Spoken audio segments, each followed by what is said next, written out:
Greetings, I am Kate Todd. This is the next session of Improving Library Services to People with Disabilities. We will now investigate assistive technologies. In 1976, Ray Kurzweil unveiled the Kurzweil reading machine.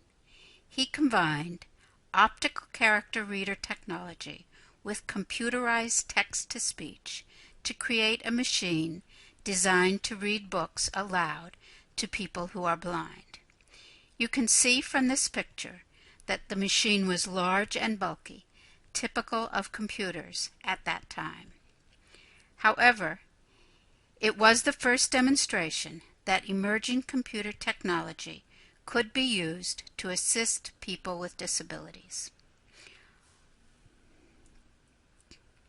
Over the last 35 years, development of assistive technologies and aids for people with disabilities has exploded.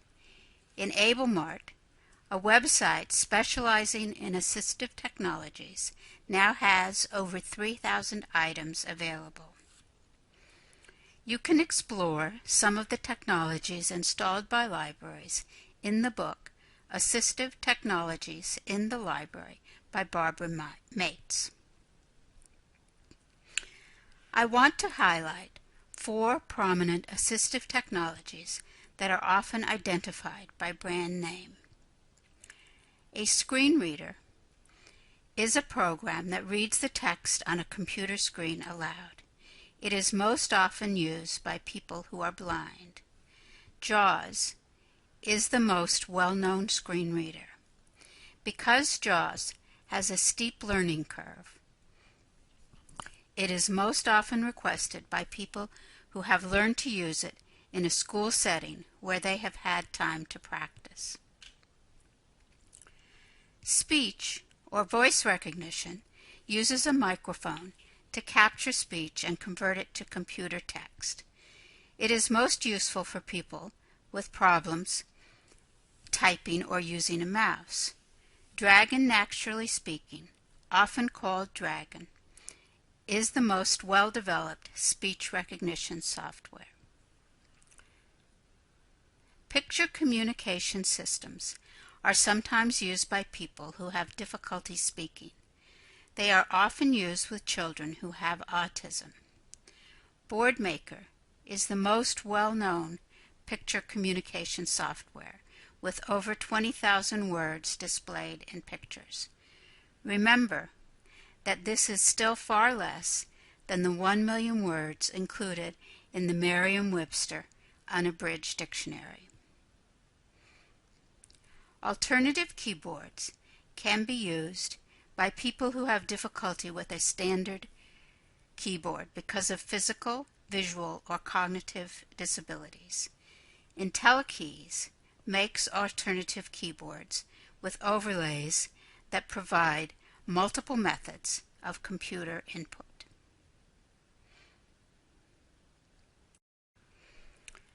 Although originally designed to help people with disabilities, many assistive technologies have been adopted by the general public. For example, closed captioning for television, invented for viewers with hearing impairments, is now used in gyms and restaurants to allow silent watching of televisions. Audiobooks, originally created for people with visual impairments, are popular with children and adults, particularly when traveling. Voice recognition, originally designed as a computer input for those who cannot use a keyboard or mouse, is now incorporated in iPhone Siri and Android searching, as well as telephone response menus. In the early days of computers, assistive technologies were usually installed as additional software. However, recent computer operating systems have incorporated accessibility features. I have provided links to the Microsoft and Apple's accessibility tools that are available free with these operating systems. Unfortunately, activating these tools requires access to the computer control panel, so many library IT departments do not allow these free accessibility features to be made available to the public.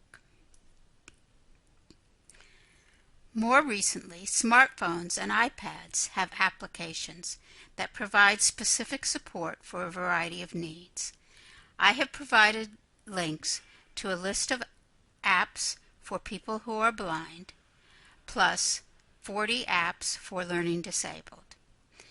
However, there are many more apps available. If you want additional suggestions of lists to explore, please let me know.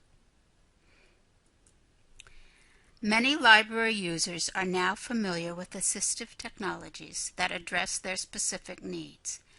They may even have them installed on home computers or laptops that they bring to the library. They may have activated accessibility features in their operating systems or installed favorite apps on their smartphone or iPad. For these users, it is also important to make sure that resources available to them work with their own assistive technologies. For example, adding closed captions to videos or saving documents in PDF-A mode, which is designed for easier screen reader use. I have provided a link to YouTube instructions for adding closed caption. I have also linked to a video which I prepared about making PDFs created with Word more accessible.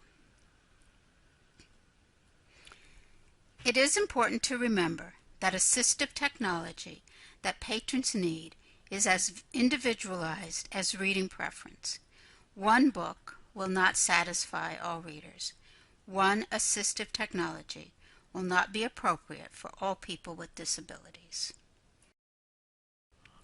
For your assignment this week, explore an assistive technology. It might be a special technology available in your library or one described in the book Assistive Technologies in the Library. You could explore the accessibility features of the Windows and Apple operating systems or apps for handheld devices such as iPhone, iPad, or Android. Or you might want to explore how to make your training documents or videos more accessible. After you have researched a technology, respond to these questions. How does this technology work? Who is this assistive technology designed for? Who else might find it useful? Who would find this technology an impediment? Is the technology easy to use or does it require training? Is this technology available in your library? If so, are staff trained in its use? Do patrons with disabilities bring this technology with them? What are your recommendations to the library about this technology? After you have completed your report, please submit it to me. As always, if you have additional questions, please contact me.